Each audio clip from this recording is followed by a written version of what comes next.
Hello friends, welcome to the का तड़का। मैं दीप्ति आपका अपनी किचन में स्वागत करती हूँ। आज हम बनाएंगे साबूदाना खिचड़ी या साबूदाना पुलाव कह लीजिए, इन दी का तड़का की रेसिपी के साथ। चलिए शुरू करें। स्टार्ट करने से पहले कुछ ज़रूरी बातें जान लेते हैं। साबूदाना को भिगोना, परफेक्टली भिगोना बहुत इम्पोर्टेंट है। आप उसको 4 से 5 घंटे मिनिमम और मैक्सिमम 8 घंटे तक ही भिगोइए। 8 घंटे से ज़्यादा आप उसको मत भिगो के रखिएगा, वो मैशी हो सकता है। साबूदाना अगर हमने 1 कप लिया है तो 1 ही कप हमें उसमें पानी ऐड करना है। पानी बहुत ज़्यादा नहीं होना चाहिए, अबाउट ½ इंच अबव साबूदाना पानी ठीक रहता है। सबसे पहले साबूदाना लेंगे, करीब 1 कटोरी। उसको अच्छे से धो लेंगे। करीब 3 से 4 बार हम इसको अच्छे से धो लेंगे। ये हमने अच्छे से 3 से 4 बार धो लिया है। अब हम इसमें पानी ऐड करेंगे, बहुत ज़्यादा नहीं, बस ये थोड़ा सा भीग जाए उतना ही। इस तरह से साबूदाना में पानी डालकर हम इसको छोड़ देंगे पूरी रात के लिए या फिर 4 से 5 घंटे के लिए।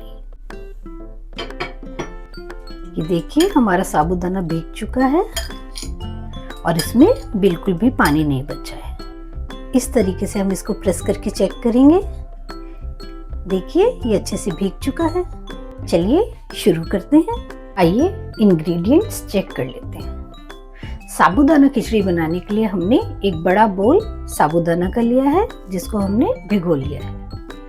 2 मीडियम साइज के हमने आलू लिए हैं, जिनको हमने बॉईल करके स्मॉल पीसेस में काट लिया है। 1 स्मॉल बोल हमने गाजर का लिया है। चेरी टमाटो लिए हैं करीब 3, उनको हमने हाफ पीसेस में काट लिया है। हरी मिर्च ली है, मोटी वाली हरी मिर्च, हरा धनिया।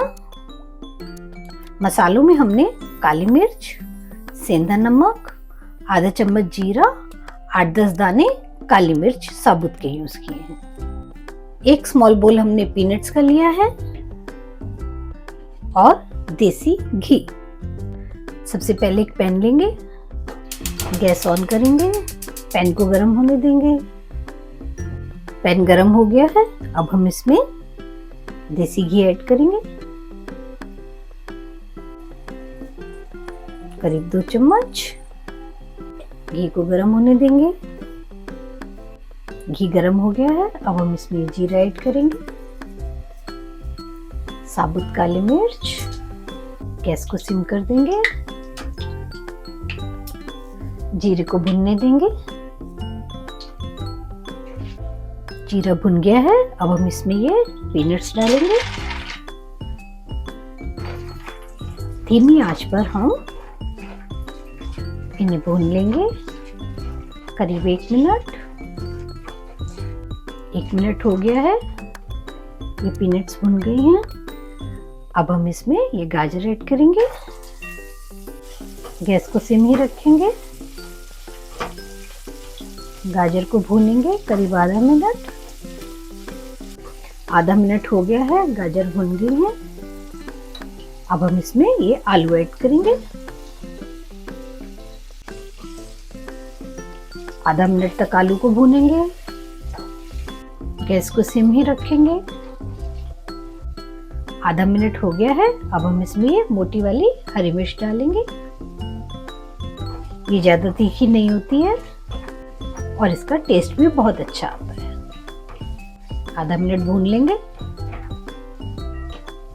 आधा मिनट हो गया है, अब हम इसमें ये टमाटर ऐड करेंगे, हरी मिर्च मिक्स कर देंगे। आधा मिनट भूनेंगे। आधा मिनट हो गया है, अब हम इसमें काली मिर्च और सेंधा नमक ऐड करेंगे, मिक्स कर देंगे और आधा मिनट तक इसको मसालों के साथ भूनेंगे। आधा मिनट हो गया है, अब हम इसमें हरा धनिया ऐड करेंगे, मिक्स कर देंगे। आधा मिनट तक भूनेंगे। आधा मिनट हो गया है, अब हम इसमें साबूदाना ऐड करेंगे। मिक्स कर देंगे।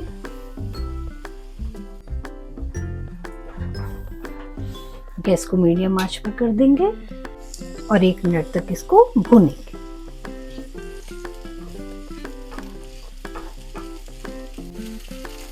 एक मिनट हो गया इसको भूनते हुए, गैस को ऑफ कर देंगे और इसको ढक देंगे। 2 मिनट तक इसको ढक कर रखा रहने देंगे। फिर चेक करेंगे कि हमारे साबूदाना खिचड़ी, हमारे साबूदाना पुलाव का क्या हाल है।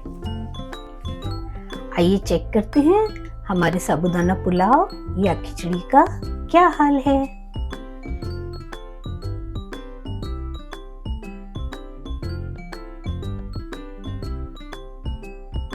ये देखिए, ये तैयार है।